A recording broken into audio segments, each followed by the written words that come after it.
Ang akong suliran, mga kaparikoy, morning akong suliran sukad sa pagkabata nako. Ako mag-eskwela ko og gikan sa grade 1 largo in town pagka high school. Nag-eskwela ko og grade 1 largo grade 6, nakabalik ko og duha ka tuig. Kay dito malagi ako nagsuroy-suroy malagi ako dito sa lain mga kalugaran. Kay sa unang ulitaw pata gustong taglaag-laag. Og karon nakagraduate ako og high school. Og human ako graduate sa high school, minlarga ko dito dapita sa akong auntie dito sa may Usami City, Oroquieta City.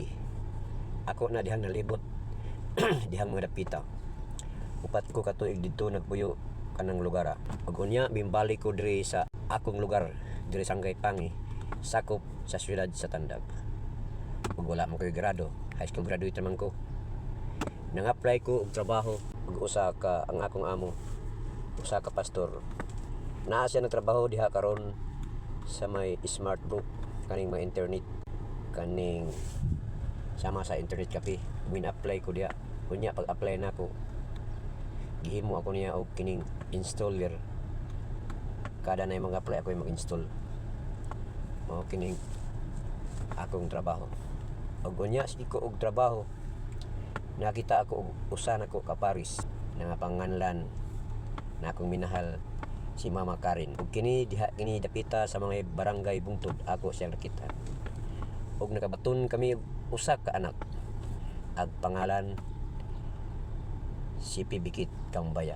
Ug nakabaton pa sab kami usa ka anak. Hantod nakabaton ko upat ka anak karon. Ug nagapuyo kami diri sa akong ugangan diri sa barangay sa Bungtod. Ug wala man ko laing trabaho. Nagpalit ako og usa ka sidecar, kaning motorized pa man sa una. Ug human ako palit, ako tong giprestro kay mautoy akong paningabuhi diri sa Tandag City. City naman karon ang Tandag.